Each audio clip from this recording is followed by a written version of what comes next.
qual é o número que hoje no Brasil mais mexe com a vida de todo mundo? Do cafezinho na padaria ao, sei lá, ao grande investimento na bolsa. Se a gente parar para pensar, um candidato forte é 15,0%. Essa é a taxa Selic anual, segundo os dados de dezembro de 2025 que temos aqui.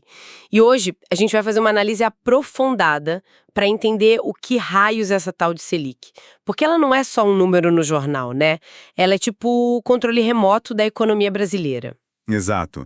É o principal botão que o Banco Central aperta. E o fascinante é que, dependendo de onde a pessoa está na arquibancada da economia, o efeito desse apertar de botão é completamente diferente. Pode ser uma bênção ou, bom, uma maldição. Boa, essa é a grande questão que o nosso material levanta. Porque antes mesmo da gente entrar nos detalhes técnicos, fica claro que o mesmo remédio usado para curar a febre da inflação pode ter efeitos colaterais bem sérios. É uma faca de dois gumes. Sem dúvida. Então, nossa missão hoje é essa: entender como funciona essa ferramenta, quem a opera e, principalmente, por que ela beneficia alguns enquanto complica a vida de outros. Vamos começar do começo, então. O que é, na prática, a taxa Selic? Na essência, a Selic é a taxa básica de juros da economia. É a referência, sabe? É o andar térreo de onde todos os outros juros do país partem. O piso. Isso, o piso. A definição técnica, que vem lá dos manuais do Banco Central, é que ela é a taxa média que os bancos cobram para emprestar dinheiro uns aos outros. Peraí, entre eles mesmos. Exatamente. Entre eles e por um prazo curtíssimo. Apenas um dia. Peraí, então a famosa Selic que afeta o financiamento do meu carro em 60 meses nasce de um empréstimo que dura só 24 horas, entre os próprios bancos? É exatamente essa loucura. Essas operações são conhecidas como overnight.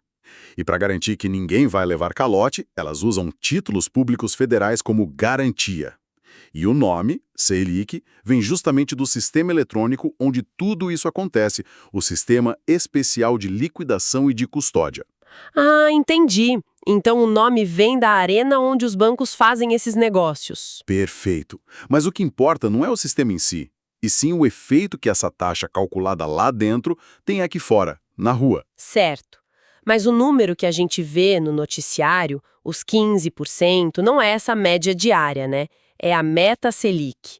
Quem define essa meta e com que objetivo? Quem define é o Copom, o Comitê de Política Monetária do Banco Central.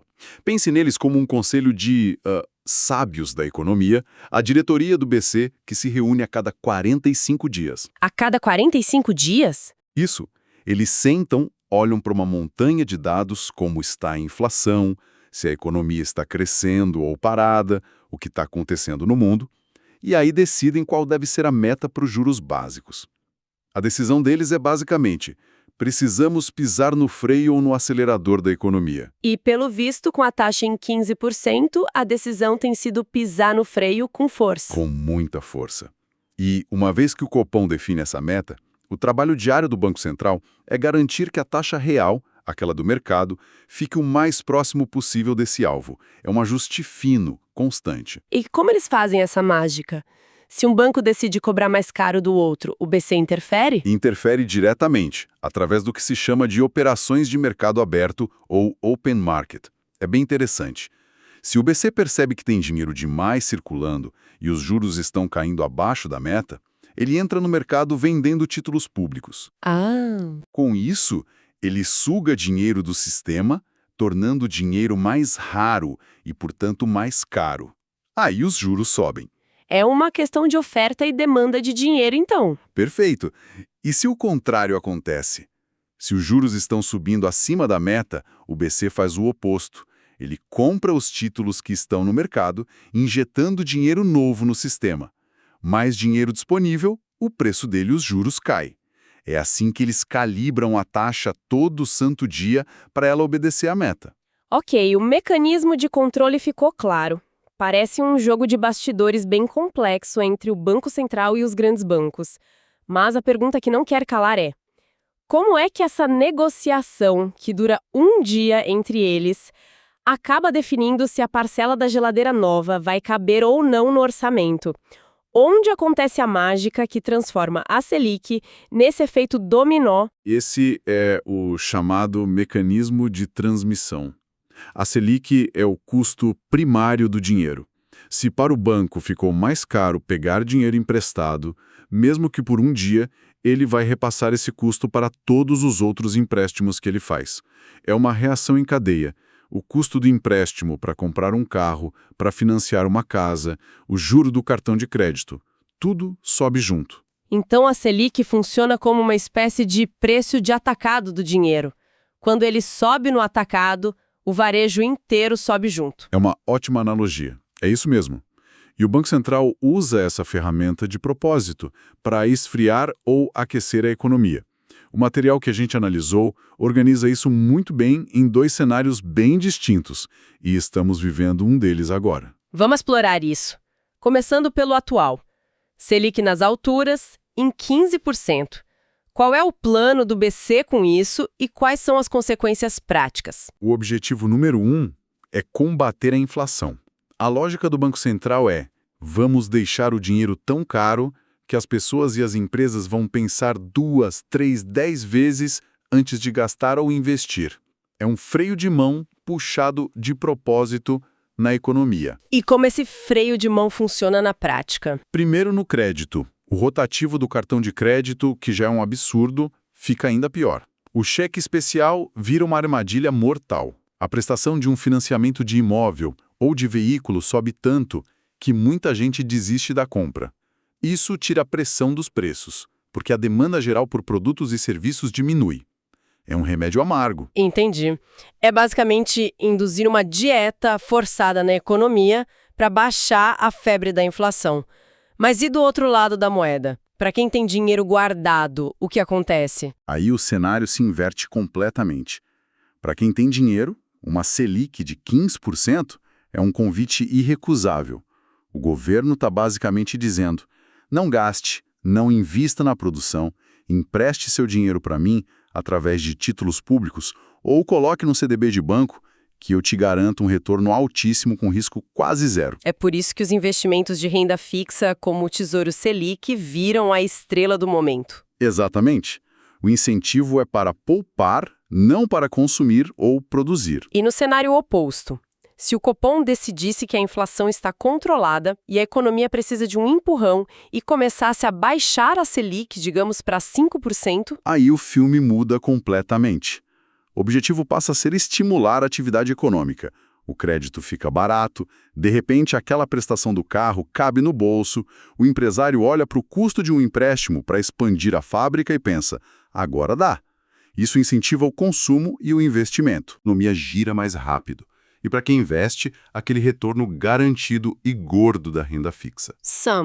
Um rendimento de 5% ao ano mal cobre a inflação, né? Então a pessoa é forçada a buscar mais risco para ter mais retorno. E é aí que o mercado de ações, os fundos imobiliários e outros investimentos de renda variável ganham atratividade. Isso. O capital é empurrado do porto seguro da renda fixa para o mar aberto da economia real. Os artigos que temos aqui também batem muito em dois pontos sensíveis que são afetados por essa gangorra: o emprego e a dívida pública. Como a Selic alta, do jeito que está agora, impacta essas duas áreas? No emprego, o impacto é direto e, infelizmente, negativo.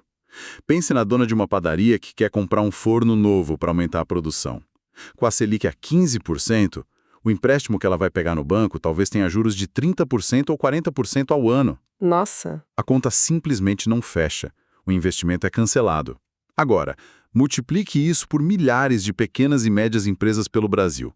O resultado é uma freada brusca na geração de empregos. E a dívida pública?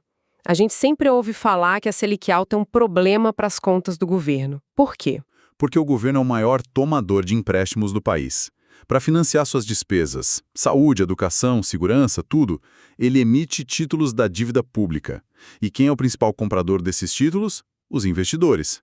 Com a Selic a 15%, o governo tem que prometer pagar esses 15% de juros ao ano, para convencer as pessoas a comprarem seus títulos. O que faz com que uma fatia gigantesca do orçamento do país seja destinada apenas para pagar juros da dívida. Exato. Em vez de ser investido em serviços para a população. É um custo brutal. Certo, agora vamos entrar na parte mais espinhosa, que é a análise crítica que as fontes trazem. A ideia de que essa política de juros altos, mesmo com a boa intenção de controlar a inflação, acaba aprofundando a brutal desigualdade social do Brasil. Como isso acontece na prática? Quem ganha e quem perde nesse jogo? Pois é, isso levanta a questão central do debate. A análise é muito clara. Uma Selic elevada não é neutra. Ela opera uma transferência de renda massiva na sociedade. E os grupos de ganhadores e perdedores são muito bem definidos. Vamos começar por quem se beneficia. Quem são? Os rentistas. Para esse grupo, uma Selic de 15% é música para os ouvidos.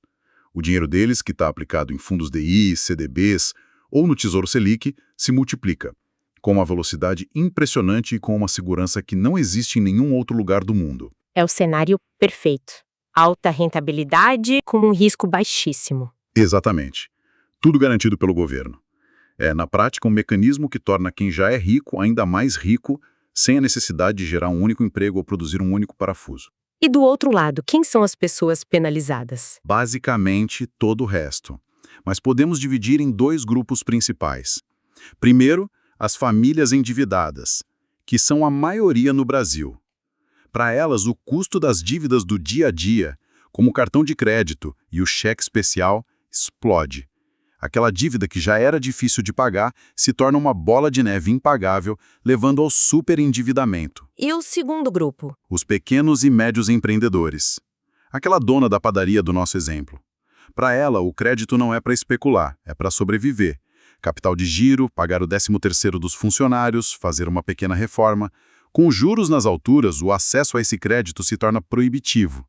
Ela acaba competindo em condições totalmente desiguais com uma grande rede de supermercados, por exemplo, que tem acesso a outras formas de financiamento muito mais baratas. Isso sufoca a base da nossa economia. Sufoca. E o material que analisamos coloca isso num contexto global, né? Aponta que o Brasil é quase sempre o campeão mundial de juros reais. O que isso significa? Juro real é a taxa de juros menos a inflação, certo? Exatamente. É o que o dinheiro rende de verdade, acima da alta dos preços. E, consistentemente, o Brasil oferece um dos maiores, se não o maior, juro real do planeta. E por que isso é um problema? Não seria bom para atrair investidores? Atrai um tipo específico de investidor, o capital especulativo, de curto prazo. É um dinheiro que não vem para construir fábricas ou gerar inovação. Ele vem, aproveita essa rentabilidade espetacular e segura e vai embora assim que a oportunidade diminuir. A crítica, portanto, é que nosso modelo econômico, com essa dependência da Selic alta, privilegia o ganho financeiro em detrimento do investimento produtivo. Que é o que gera desenvolvimento, empregos de qualidade e prosperidade no longo prazo. Exatamente. Então, para amarrar tudo isso, o que fica claro é que a Selic é muito mais que um indicador.